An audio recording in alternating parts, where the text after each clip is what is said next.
But today is the mind known and unknown. There is an ancient verse. The river of mind flows in two directions, towards that which is good and auspicious, and towards evil. That which flows down the plane of viveka, discernment, ending in the high ground of liberation, leads to good. While that which flows up the plane of samsara and down the ground of non-discernment leads to evil. The verse I quoted is from the part of the commentary on the Yoga Sutras by Vyasa. Chitta Nadi Nama Ubaya Yoto Vahini Vahati Kalyanaya Vahati Papaya Cha Satu Kaivalya Pragbhara Vivek Vishaya Nimna Sakalyana Vaha Samsara Pragbhara Aviveka Vishaya Nimna Papavara. So there in the commentary, we're saying is likened the mind to a river. It flows. And depending on what you are and what do you want, it flows in that direction. All life is, as we know, is marked by curiosity. We want to know. We just cannot imagine sitting down there like dumb people. And we get annoyed when somebody calls us dumb. Dummy. No, I'm not dummy. So there's a curiosity, and this curiosity is what fuels life. And of course, we know many things through the mind, but we hardly know what the mind is. Down the ages, people have been trying to understand what mind is. Psychology is not an exact science, but the study of mind was kind of central to the study of being, of life. The only problem is, down the ages, we have made that big mistake of projecting that mind and mental phenomena outside. Thus has risen all religions with their mythologies, all philosophies, all spirituality, all ideas of God, everything. Yes. So we have been projecting things outside. And that's why we get all this morality, miracles, psychic phenomena, seeing things, all. Vedanta says, you better get back in. And then all these things will stop. So we hear the voices in our head and say, oh, voice of God, what is conscience? It's just your mind. Yeah, because there are some who hear voices in the head, they're hallucinating or delusional or schizophrenic. And they also think that, oh, there's a voice making me do these things and making me say these things. It's a mind. In that case, it's a mind that's afflicted, as the yoga philosophy would like to say. It's afflicted. So generally, what we have done is we have, as we can see, we have built civilizations and societies and all these things, institutions, based on certain values, certain principles, certain morals. These are also the mind. These are also an externalized expression of mind. There's nothing outside. What? How can that ever be? We see this, yes, but this has begun in the mind. So, we are either successful or we are crippled by the mind. We are the mind. Every object in this world, everything, we see this,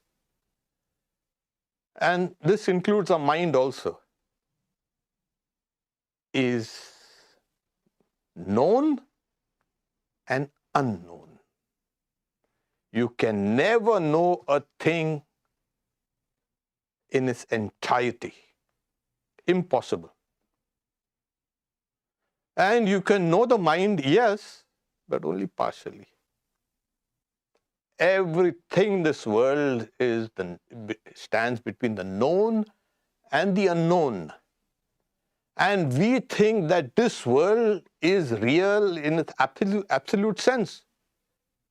This is the existence. So we know Vedanta has tried to make you understand this reality, that you, absolute reality and existence, that you impinge on what you experience and what you are, is the mixture of both known and unknown. But we are doing stuff. Yeah, sure, we can do stuff. But keep on doing stuff, and yet there will always be a dimension where things are known. So, Swami Vivekananda says, what you call matter or spirit,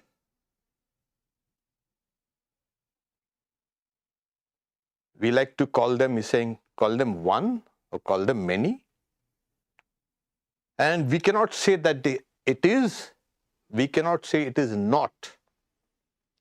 And this eternal play of light and darkness, where it meets, no one knows. He's saying indiscriminate, indistinguishable, inseparable. It's always there. A fact and yet not a fact. So what's the mind? Is it a subject? Is it an object? Is it internal? Is it external? Is it one? Is it many? These are fundamental questions. And then we also know, oh, is the mind visible? No.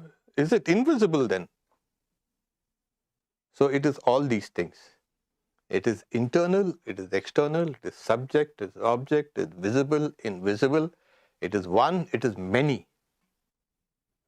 It is matter, and it's a spirit also. What is the mind then? Yes, so Swamiji says, we are standing in the midst of a haze, half asleep, half awake. And Vedanta says we actually are on the edge of where knowledge meets ignorance. If you stand where you know, things are known, life is empty then. Huh? What? Yes, you have to come and stand at the demarcation line between these two. And all human progress has been there. There's fuel there. So if you stand in the unknown, go on. Dummy number one. And if you stand in that place where you're known, oh, you're repeating things like a parrot. They're doing things mechanically. So this is where we need to take our stand. Actually, the mind wants to seek to know, to push back the barriers of the unknown. Of course, we'll discuss what Vedanta says about this. But there are some people who are saying, if this is the state of things, let him be. It will be a mixture of known and unknown. And so, make hay while the sun shines. So, you go and enjoy things. So, Swami Vivekananda says, it's the most illogical mistake. It's a big mistake. So, it tells us that we are more than what we know ourselves to be. So, I'll just go through a few modern ideas about mind. The first is called the theory of mind. Now, people say, well, it is just a theory. In scientific terms, theory means explanation. So, it's a theory of evolution. It's not really theory. It's an explanation, means an explanation. The theory of mind is the ability to understand that other people have thoughts, beliefs, desires, etc., and which differs from one's own. So it gives us an idea how to interact with other people. That is theory of mind. Philosophy of mind. It's a branch of philosophy in general. It studies the nature of the mind, mental events, consciousness, mental functions, and the properties of consciousness and its properties, and their relationship with the external, with this body. So that is philosophy of mind. And we have this mind-body problem, whether there are two broad divisions. One is dualism, one is monism. Mind and matter are two things, separate. And as we just did a practice, they interact in the pineal gland. That was René Descartes' findings, because he wanted to separate matter from mind. So, but they interacted there. Of course, it was okay then and okay in the West. There's another one which was very, very influential, monism. The monistic idea is matter and mind are not different. They are one substance, which is really good. So this was first rather discovered or revealed in ancient Greece in the 5th century BCE by Parmenides. He called it, there's one mind. And the ancient philosophers in Greece, they call it nous, N-O-U-S, nous. This was very strongly, you can say, revived by Baruch Spinoza in the 17th century. So as you know, even Einstein was a great student of Spinoza. Yeah. And you can see he left a kind of a telltale, you can say, imprint on all subsequent philosophies. So whether it's all mind or whether it's all material. So this fight between realism and idealism has been long, very long. Yes. Everybody says everything is mind. Some people say everything is mind. Some people say, nah, it's all matter only. So either which side you stand. You are a materialist when you think everything is matter. You think you're an idealist. Ideal is not in the sense of, oh, I have an ideal to go. Idealism is just mind. Then till we come down to Carl Jung. He was, as you know, the student of Sigmund Freud. Not a student, he was a collaborator rather. And he comes out with the idea of the personal unconscious and the collective unconscious. The personal unconscious is your memories, etc., which have been suppressed, repressed, whatever. But this is not an active mechanism. You don't do it yourself. You want to avoid something and something else comes in. So it's part of that unconscious processes itself. And then there is something called the collective unconscious. So the individual also, and as well the collective also. The individual is part of the collective, the unconscious. And in this collective unconscious, he called it the analytical psychology, analytical philosophy. In these collective unconscious are these great archetypes, he says. Those universal symbols and universal ideas that they are there, which come out in the form of dreams, ideas, whether religious or non-religious, it's there. So even it comes out in the form of myths. You will see that the kind of a corresponding similarity between many myths. So we have this collective unconscious. This is a better reading than Freud's unconscious. So to understand what mind is, you have to understand what life is. You just can't separate the two things. We have been making a big mistake with that. So recent researchers are now trying to understand life through biology, not just through neurology, which is a good thing. So it is universally experienced that wherever there's life, there is a mind. Wherever there's life. Oh, the trees are living now. This said trees are living. Oh, yes, surely. And they respond. Yes, they respond. So that shows there must be a mind, maybe in a rudimentary way, but there is a mind. And we know it in animals. Nobody says that the lion or the tiger has no mind. Let him look at you, and then you know. They'll say, he has a mind of his own. Run.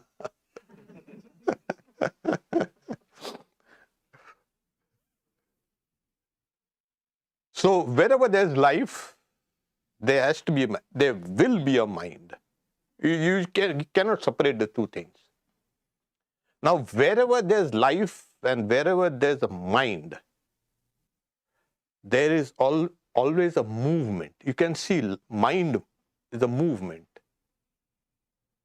Life also is a movement. What is the movement called? It is called karma. No life can remain without doing any karma.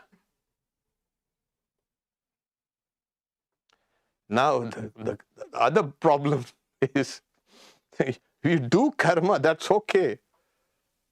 The problem is, you get the impressions of that karma, memories. We are generally all memories. Most of our life is run on memories. Yes. People have a great idea about themselves. You are nothing but a bunch of memories. Your body is also run on memories. What do you mean body? No, body. Your genetic material is old evolutionary memories. They're packed tightly and they are running the whole show. I'm sure you don't know how things are being digested, how you're breathing, etc. We don't know. But apparently, there's a movement there. So there's a mind there, as we have seen. So externally, there's a movement and it goes out and then it comes back in. Because if there was no life here in things around, then we would be living on a dead planet. Internally also then, there's a movement. Thoughts, imagination, desires, feeling, all these things, they also leave a mark. So life or mind is based on karma, and this karma is all leaving a mark on us, on our bodies, and on our minds, and on our life. That's why they say that karma is very, very powerful. Karma is the king here. Sorry, not king. We don't want any. He's the boss here. Okay. Okay.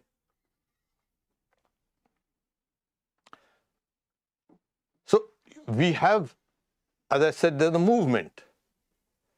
Now, we also see that when we are living, we are circumscribed by limitations. Life itself is limited, or mind itself is limited. So it goes for a distance. Like you ask somebody, you go and run a marathon. Yeah. And you run a little, and then what happened? No, sorry, I've got better things to do. We'll come back. Huh? What's this? So you go and you come back. And then you want to sit down there, and then suddenly, no, I should do a little running. I go. So this is what is called a pravritti and nivritti. Something draws you out, and then something draws you back in. It's constantly. Life itself is there.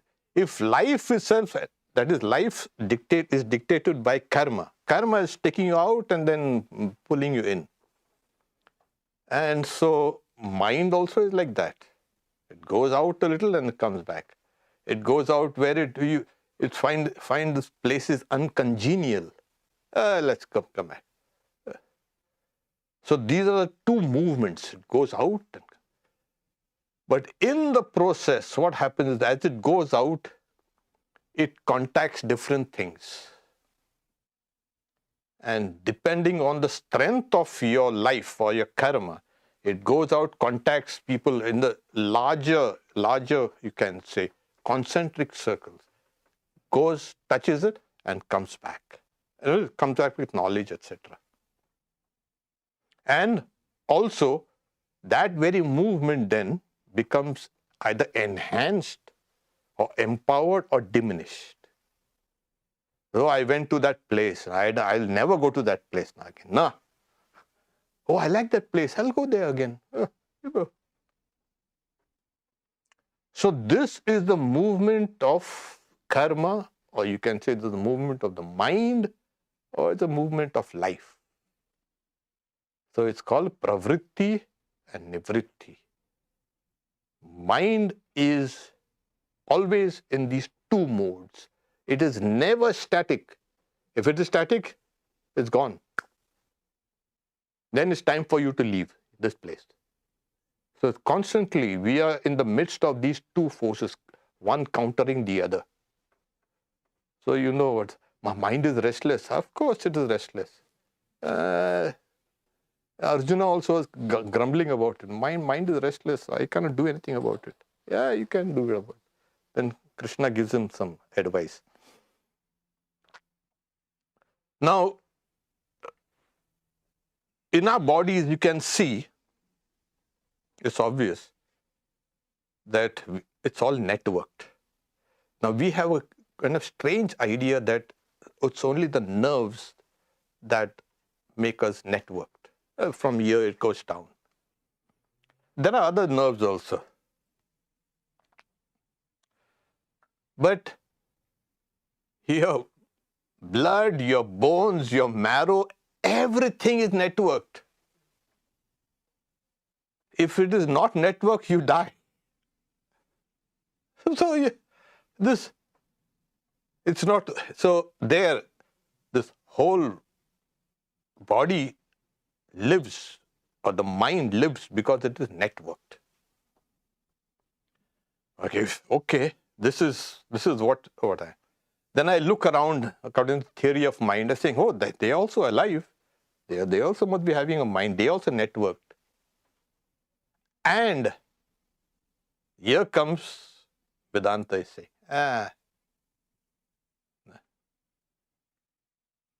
on a primary level, we are networked. Oh, it's not only networks here running this organism, but this organism is networked with this and this and this and everything. Oh, yeah, all life is networked. Wherever there's life, there's a network. The people have been trying to search life on the moon, in the Mars. First, you see if there's a network there. And if there's no network, sorry. People are also trying to find aliens here. You cannot. You first find a network there. That alien is not going to come alone. The whole thing will come.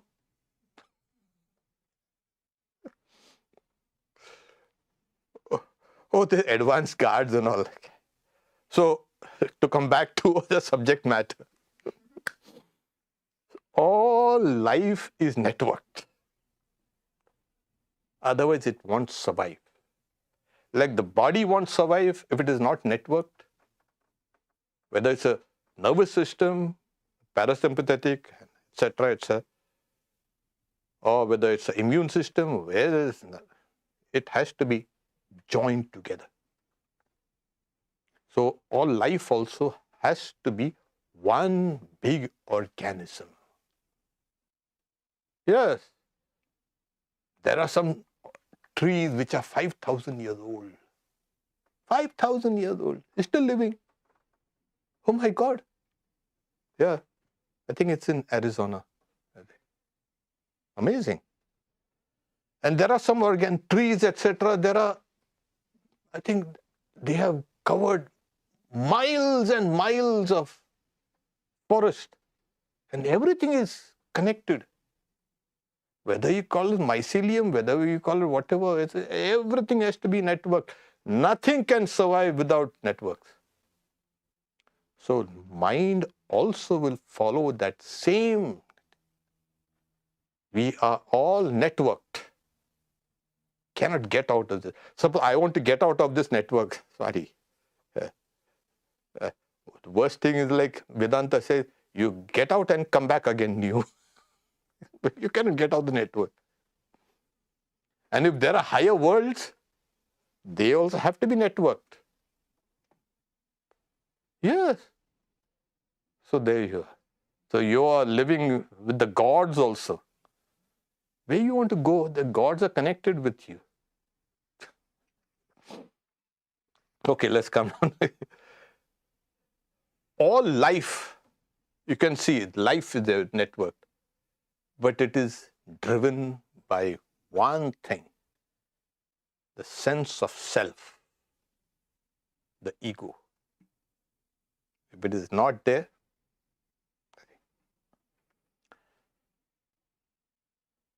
so it's the ego that keeps everything tied together. Now that's very counterintuitive, It's like it keeps everything tied together, and yet at the same time, the counterpart of the ego is a non-ego. Is going out.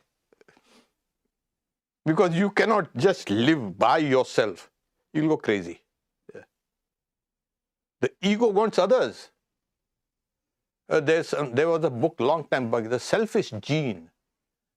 But Richard Dawkins, it was a rage and everybody reading. But that selfishness depends on altruism. The gene will die if it is too selfish. The ego will die if it is just a plain ego. People have some strange ideas of ego. They're egotistical. So you don't see the other side. It is universal. And yet it is individual. Yet it is everywhere. All life and all karma and all thoughts are tied down by that sense of self. Okay. Now here comes another thing. What is the sense of self? Ego. Vedanta at times clubs intelligence with this sense of self. Yes. So it's intelligence. Okay. In Vedanta also, the internal instruments, ego cannot function without intelligence, as we said.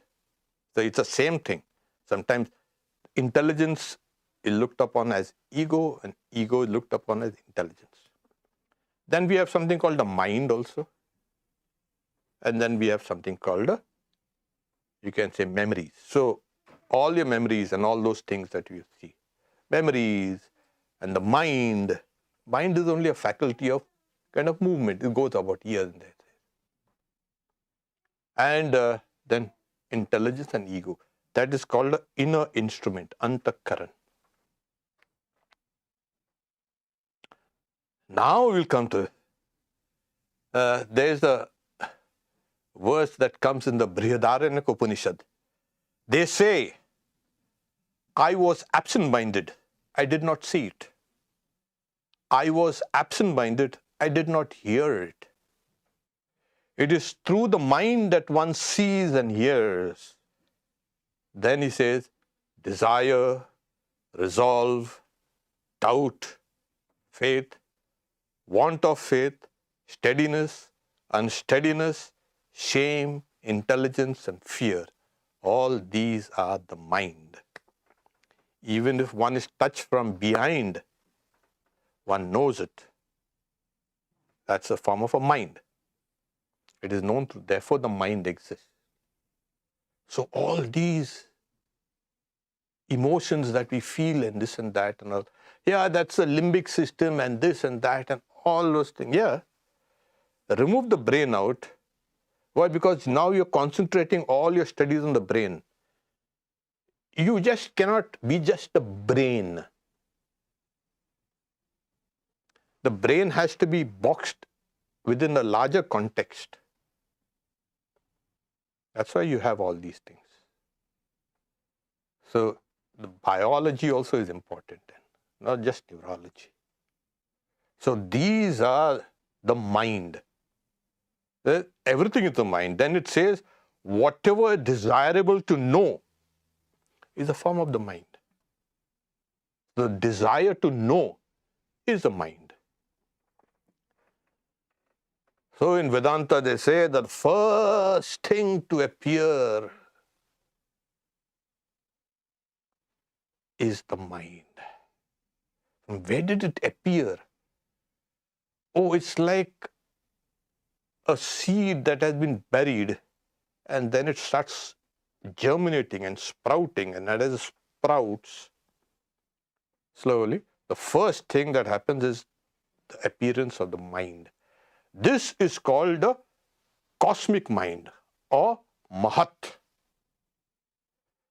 In mythology, it is called the creator, Brahma. So first appears a mind. Then the next thing that appears is this universal sense of I. You cannot have life, you cannot have anything without that universal sense of I. So the mind is cosmic. You have the universal sense of I also. That's why in all living beings, whether it's in a plant, whether it's in an insect, whether it's an ant also, you will see there's a sense of self, an I. Try to kill it, it will try to avoid you. That's why they say, oh, you don't have to keep on killing things. Everything has life. So now what is the mind? The mind is, there is only one mind. And that is the cosmic mind. And we all are parts of this cosmic mind. So there is one life and we are parts of that one life. There is one intelligence and we are parts of that one intelligence. There is one big ego. A big ego. Yeah, there's a big ego. And we are parts of that small ego.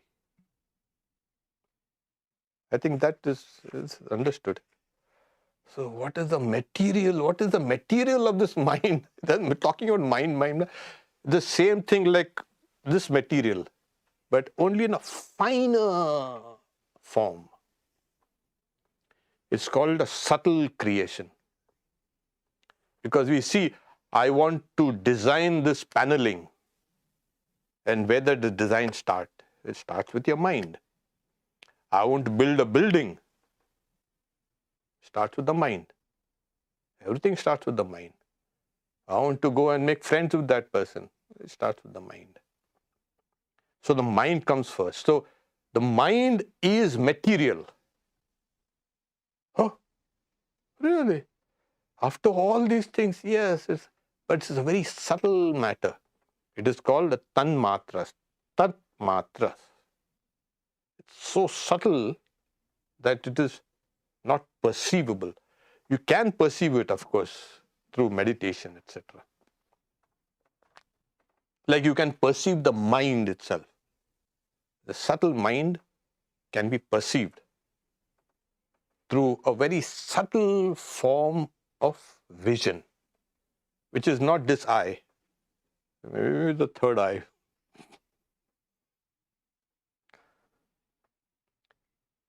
But there's another layer to this. What's that? Oh, even behind this subtle creation, there is a causal creation. The causal creation is something like, like this physical form, these physical forms are a result or is an effect of the subtle. Because the mind creates the body. Then you say, who creates the mind? Yeah. So there is another subtle layer, very fine, which is called a causal body. Actually, these are not three parts. It is one part, one form of matter appearing as three. Or it's one spectrum seen.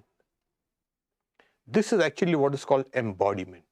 All of us have three bodies. Like I said yesterday, we have the three body problem. It's not yet solved. Yeah. They're trying to solve it, but so even Newton failed. So this we have a three body problem.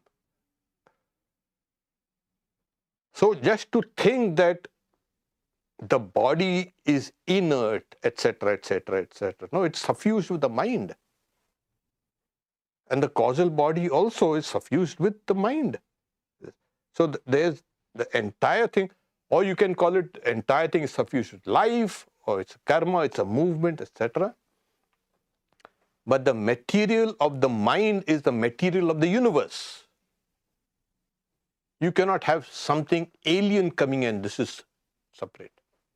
In the old days, mind was considered a spirit. But in the beginning I said, oh, is this a spirit, this mind? Yeah, this matter, this material is subject to the laws of time and space and causation.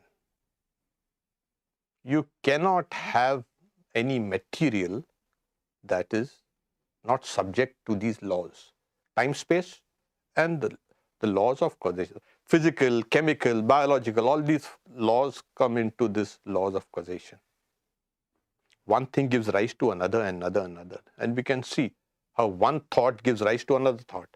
One life gives rise to another life. And one karma gives rise to another karma. It's always like that. You want to do something nice and you get caught.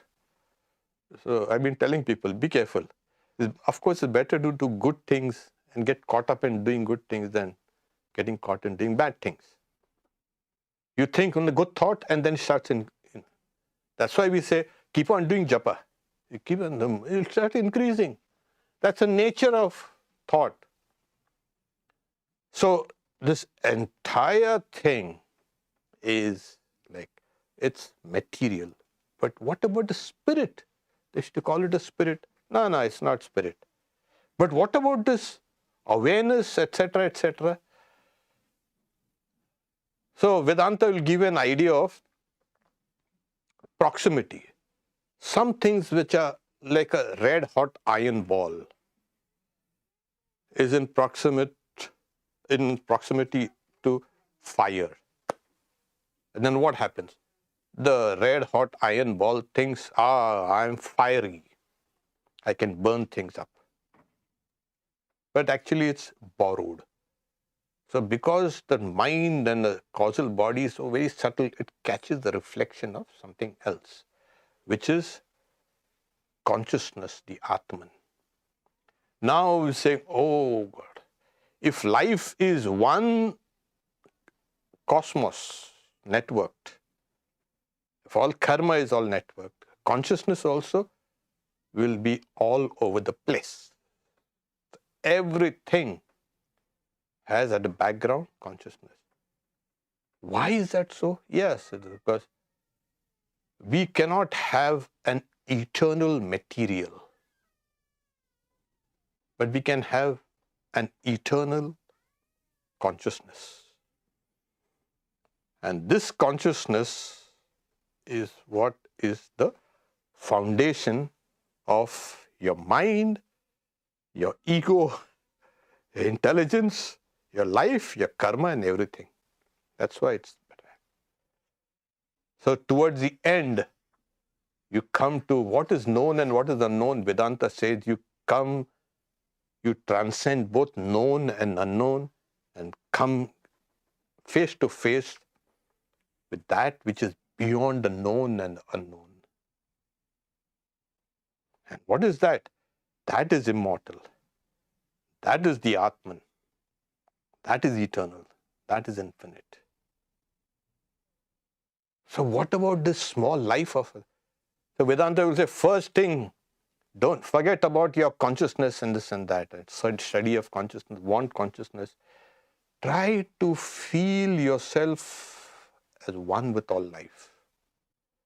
Without this idea of unselfishness, Vedanta is zilch, zero. It cannot be. And that's why they say, oh, we have this Vedanta, we are studying Vedanta, we are this. First they say, you better purify your mind. And how do you purify your mind? Oh, try to be unselfish, try to work, try to this, try to help others, try to be empathetic, try to be looking around. Only then can the seed of Vedanta grow. In this closed system, no Vedanta will ever grow. Oh, it is my waking dream and deep sleep state. What is this? No Vedanta will grow, like I said, in a closed system. Vedanta will grow in an open system. Then comes the time when, I am the universe. As the Upanishads say, and this is its highest state. When you come, I am the universe, you have become free. There's nothing. What actually kept you bound? So there's that paradoxical ego. Decide. You're looking at the side, turn it aside. This is what was actually stopping us from doing this thing. So we transcend both the known and the unknown and come to face to face with facts. This is what we really are. And this is what is our goal. So what is the goal? What is the goal of life? To be this. Then we are free. Om Shanti Shanti Shanti Harihi Om Tat Sat Shri Ram Krishna Arpanamastu. So we have Next Sunday, we have different types of samadhis according to Sri Ramakrishna. That will be an interesting thing.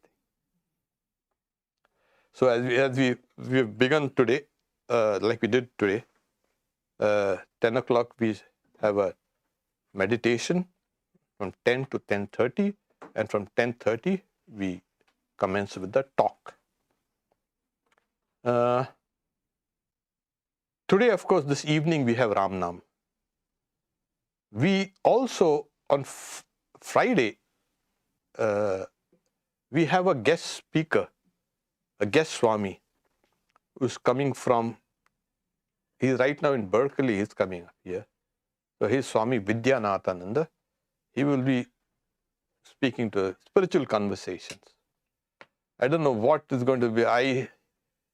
He's one of those top mathematicians in the world. So, and he's going to, so you're telling me I'm uncomfortable speaking. I said, yeah, speak. What are you going to do about it? So he agreed. Yeah, I knew him even before he joined. But so there. And Saturday, of course, Karma Yoga at Tapavan. We have the Gospel of Holy Mother streamed online on Wednesday. And Sunday, then again, next Sunday is devotional singing group at 4 p.m. Could you please go to our website to get this, the program list. So Friday, of course, it will be very interesting. Let us see what he says. Yeah, he's brilliant in mathematics. I don't know what he's going to mix mathematics with religion and spirituality or Vedanta. When you say that the external world that we see is a projection of the mind, as you are referring to the universal mind or the local mind. So, there is only one mind. And this individual mind is projecting things outside of itself. That's what. Because the sense of self has brought you and made you feel that this is what exists. And so you start projecting things outside. Okay. Yeah, it's very difficult to think. I don't have my own mind. Yeah, there is your own mind, because as Carl Jung says, your personal unconscious is always synced with the collective unconscious. The personal mind is synced with the collective. So we are individual one side and collective also on the other side. Very strange. No? We don't think of it like that. So the in-person questions can be taken down here. So this much for these. Okay, every evening, of course, we have Aarti and meditation.